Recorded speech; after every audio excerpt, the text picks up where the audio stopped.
Hello बच्चों, चलिए प्रश्न को पढ़ते हैं। किसी क्षेत्र में गुरुत्वीय विभव V बराबर 20 न्यूटन प्रति किलोग्राम गुणित x धन y द्वारा व्यक्त किया जाता है। बिंदु x y पर गुरुत्वीय क्षेत्र ज्ञात करें। अपना उत्तर एकांक सदिशों I। इस प्रश्न के लिए मूल अवधारणा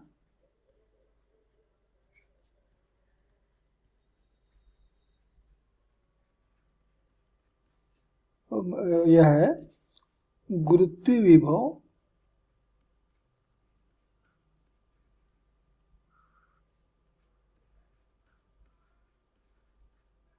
जिसे यहाँ पर V से प्रदर्शित किया गया है और गुरुत्वीय क्षेत्र की तीव्रता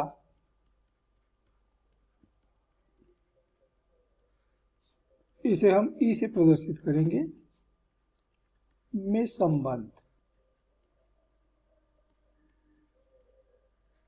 तो हमें ज्ञात है कि गुरुत्वीय क्षेत्र की तीव्रता अर्थात E और गुरुत्वीय विभव V में जो संबंध होता है वह संबंध है E बराबर ऋण dV/dr। अर्थात गुरुत्वीय विभव का स्थिति सदिश r के सापेक्ष जो अवकलन होता है उसके ऋणात्मक मान के बराबर होता है गुरुत्वीय क्षेत्र की तीव्रता E। अब हमको ये भी मालूम है कि d/dr ये बराबर होता है del/del x धन del/del y धन del/del z। जहाँ del/del x या del/del y और del/del z ये आंशिक अवकलन को दर्शाते हैं।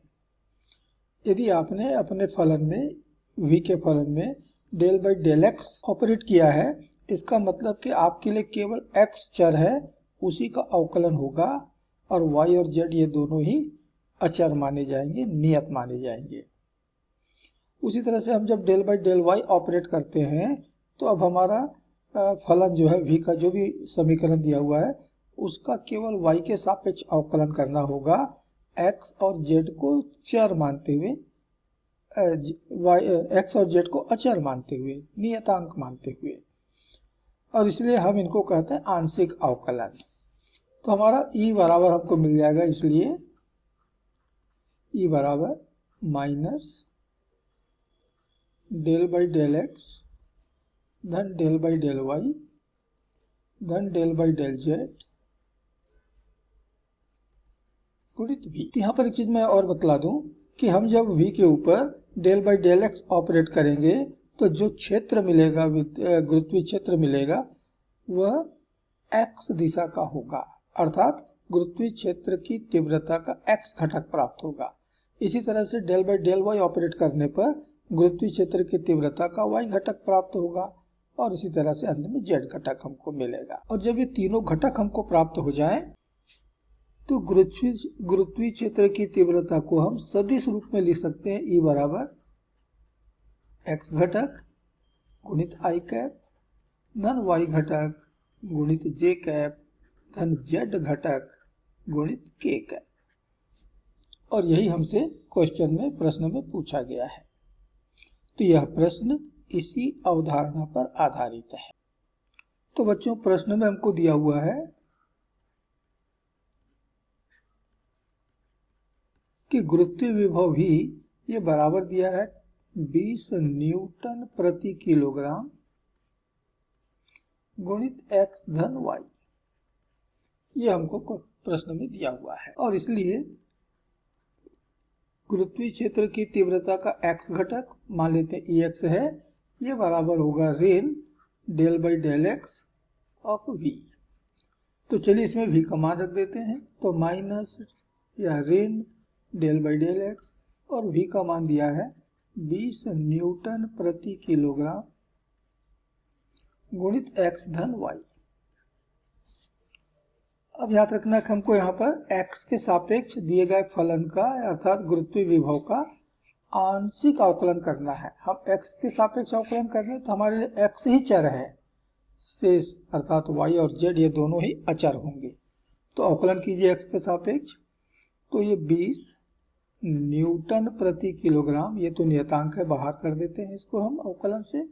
और फिर अब हम अवकलन कर रहे हैं एक्स का, तो एक्स के सापेक्ष एक्स का अवकलन ये तो हो गया 1 1, और जैसे हमने कहा कि y अचर है और अचर का अवकलन हो जाता है 0, तो हमको Ex हमको मिल गया ऋण 20 न्यूटन प्रति किलोग्राम। ये हमारा समीकरण नंबर 1। बिल्कुल ऐसे ही हम गुरुत्वीय क्षेत्र की तीव्रता का y घटक ज्ञात करेंगे Ey, और ये बराबर होगा minus del by del y गुणित v। हम अब v का आंशिक अवकलन करने जा रहे हैं y के सापेक्ष, तो हमको मिल जाएगा गुरुत्वीय क्षेत्र की तीव्रता का y घटक। फिर से v का मान रख दो, तो minus del by del y, और v का मान दिया हुआ है 20 न्यूटन प्रति किलोग्राम गुणित x धन y। अब यहाँ पर हमारे लिए y चर होगा, x और z दोनों अचर होंगे, तो अवकलन कर लें, तो ऋण 20 न्यूटन प्रति किलोग्राम, ये तो नियतांक है, हमने बाहर कर लिया, और भीतर अवकलन किया तो x का अवकलन हो गया 0 क्योंकि अचर है, और y का अवकलन हो गया y के सापेक्ष 1। तो हमको गुरुत्वीय क्षेत्र की तीव्रता का y घटक यहां से मिल गया, Ey बराबर ऋण 20 न्यूटन प्रति किलोग्राम, अर्थात Ey बराबर भी हमको मिला ऋण 20 न्यूटन प्रति किलोग्राम। तो ऐसे ही अब हम अपने गुरुत्वीय क्षेत्र की तीव्रता का z घटक भी ज्ञात कर लेंगे। तो Ez ये बराबर होगा ऋण del v by del z। अब तक तो आपको अच्छे से समझ में आ गया होगा। v का मान रख देते हैं, तो ऋण डेल बाई डेल z, और v का मान हो गया 20 न्यूटन प्रति किलोग्राम गुणित x धन y।